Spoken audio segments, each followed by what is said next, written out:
1980 Ambato, Ecuador. A market flood uncovers the bodies of 4 young girls from the mud. Police find a man nearby acting suspiciously. They bring him in.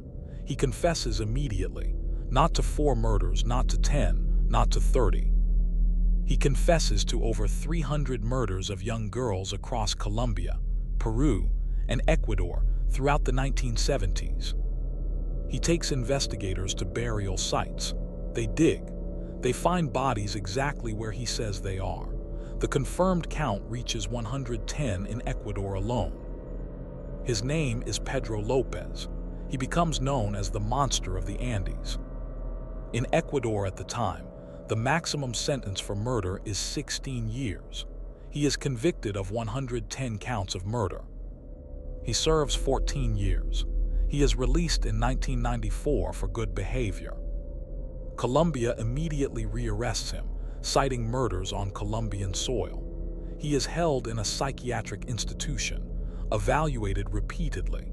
In 1998, a panel of psychiatrists declares him sane and no longer a danger. He is released on $50 bail. He has not been reliably located since. Interpol has a standing warrant for his arrest. Pedro Lopez would currently be in his mid to late 70s.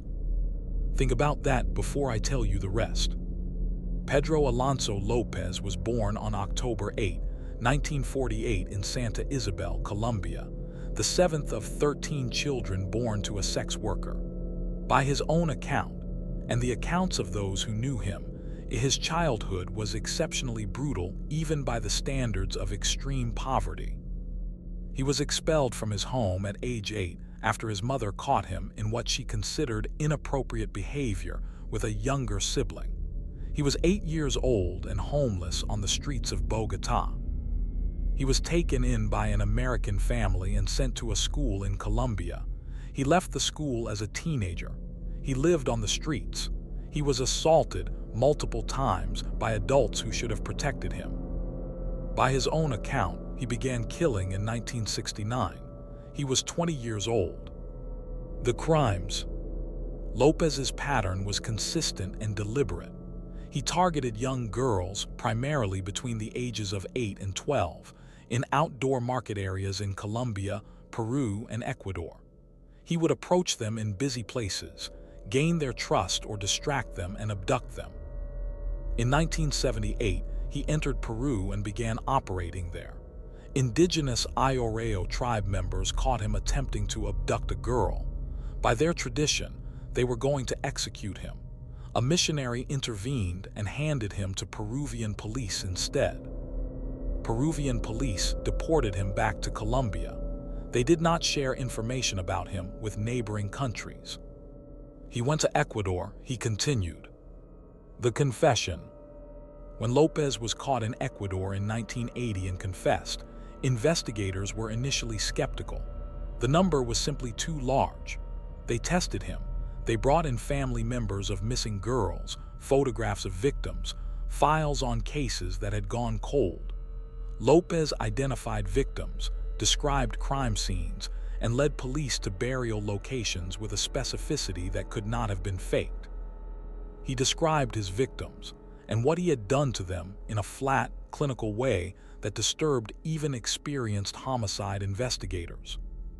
At the time of his arrest, he told investigators he had killed approximately 100 girls in Colombia, 100 in Peru, and over 110 in Ecuador. He said he believed the actual number was higher, but he had lost count. The confirmed body count in Ecuador alone reached 110. The total confirmed number across 3 countries was over 300. Some investigators believe the actual total may have been higher. He was the most prolific confirmed serial killer in recorded history at the time of his conviction.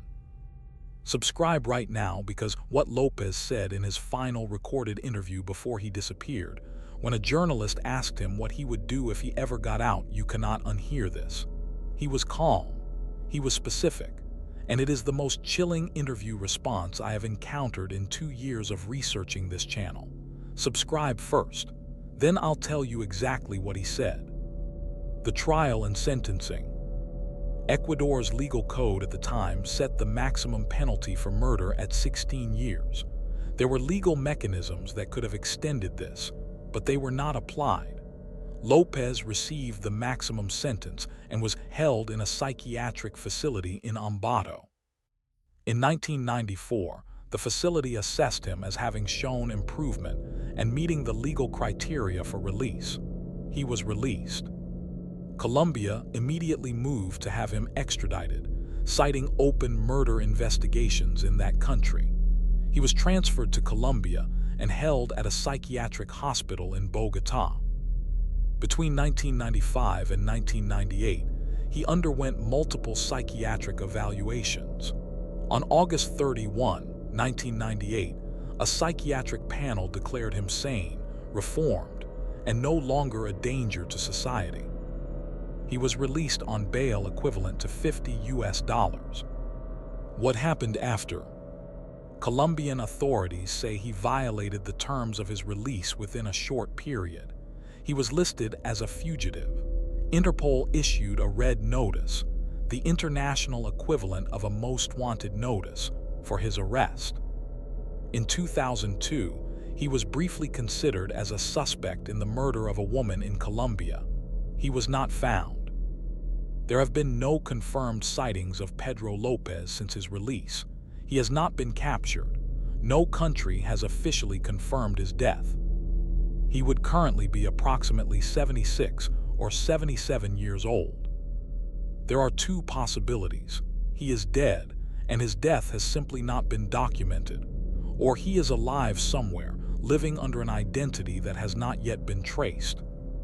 Neither possibility has been confirmed. The psychiatric assessment. The 1998 assessment that declared Lopez sane has been criticized by criminologists and forensic psychiatrists since it was made public. The criteria used were based on behavioral observation in a controlled institutional environment, an environment that, by definition, does not test the same impulses that drove his crimes. The monster of the Andes was declared sane and released. Nobody knows where he went. 110 confirmed murders in one country alone, over 300 in total. A confession backed up by bodies he led investigators to himself. 14 years in prison, declared sane, released on $50. Interpol is still looking. Hit like, share this video because Pedro Lopez may still be alive, and that is a fact the world should not forget. Subscribe to WhisprFrame. Next video, 1957, Philadelphia. A small boy, maybe 4 years old, maybe 6, is found dead inside a cardboard box on the side of a road. Well-nourished, recent haircut, carefully wrapped in a plaid blanket. His face is put on posters across the country. Nobody calls, nobody comes. He is buried with the name, America's Unknown Child. He lies there for 65 years until forensic genealogy finally gives him back his name. And what investigators learned about how he died is somehow darker than not knowing at all. That case is already up, and it is one of the most important cold cases ever solved.